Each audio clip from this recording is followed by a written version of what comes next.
Hello YouTube family, माझ्या wedding सिरीजमध्ये तुमचं स्वागत आहे. आणि आजचा आहे वेडिंगचा पार्ट 3 तुमच्यासाठी. आणि ज्या लग्नपत्रिका दिल्यानंतर आता वेळ आलेली आहे घराला रंगरंगोटी करण्याचं काम. जे की लग्न घर जे असतं आपण ज्याला म्हणतो, ते घराला कलर दिल्याशिवाय, तिथे छानपैकी घरावर सुंदर असं नाव काढल्याशिवाय, डिझाईन काढल्याशिवाय आकर्षक वाटत नाही. आणि जसं आपणही सजतो लग्नामध्ये, तसं आपलं घरही छान सजावं असं नेहमी वाटतं.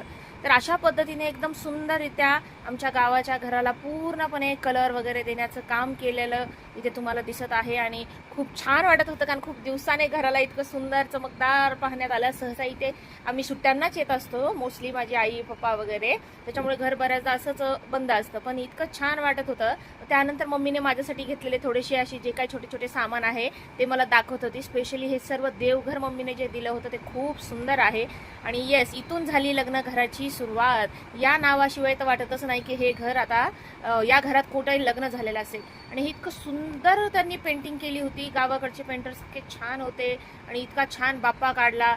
त्याच्यानंतर सगळं घराचं काम झाल्यावर असं म्हणतात, हे जे काही 5 सुवासीन बाया बोलून घरामध्ये 5 शिदोरी बनवून, अशा गावाकडच्या परंपरा आहेत की गणपतीची एक पूजा केली जाते. कारण कुठलंही शुभ कार्य आपल्या बाप्पाशिवाय होणं बरोबरच नाही आहे. आणि ते केलंही नाही पाहिजे, ते अशक्यच आहे. तर अशा पद्धतीने गावी मम्मीने हे काढलेले व्हिडिओज आहेत. मी इथे अवेलेबल नव्हते ह्या पूजेला, तर इथे खूप छान वाटत होतं की आमच्या गावाकडच्या सर्व ज्या काही आमच्या नेबर्स आहेत, बाया आहेत, मम्मीच्या फ्रेंड्स आहेत, यांनी मिळून गणेश पूजन केलं. आणि एकदम सुंदररित्या माझ्या लग्नासाठी त्यांनी हातभार लावला.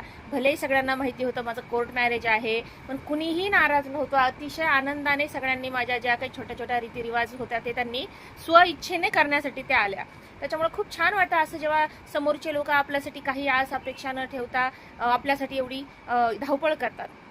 आणि अशा सगळी पूजा, गणेश पूजा झाल्यानंतर सगळ्यांनी मिळून जे काही 5 शिदोरी असतात हे ताटामध्ये घेतलेलं तुम्हाला दिसत आहे. हे सर्व काही व्यवस्थित दिलं. सर्वांनी एकमेकांना हळदी कुंकू केलं आणि माझ्या शुभ कार्यासाठीची तयारी स्टार्ट झालेली आहे. आणि इथे बघा, हे आता याला तुम्ही काय म्हणता मला माहिती नाही, पण हे जे 5 शिदोरीचे प्रकार असतात हे गावाकडे याला भरपूर, मला पण एक्झॅक्टली नाव नाही सांगता येते, पण हे करंजी, लाडू जे गुळामध्ये बनवलेले असतात, हे अशा बऱ्याच गोष्टी सगळेजण बनवत होते. छान वाटत होतं, एकदम मस्त वाटत होतं. आणि या सर्व गोष्टी घडल्यावरच असं वाटतं की या घरामध्ये आता फंक्शन आहे. आणि ही वेडिंग सिरीज खूप छान पद्धतीने मी तुमच्यासमोर आणायचा प्रयत्न करत आहे. चांगला सपोर्ट करा आपल्या यूट्यूब चॅनलला, ग्रोथ करा आपल्या चॅनलची, म्हणजे मी तुम्हाला अजून जास्तीत जास्त सर्व गोष्टी अपलोड करू शकेल. आणि येस, ज्यांनी चॅनल सबस्क्राईब नाही केलं त्यांनी नक्की करा. थँक्यू.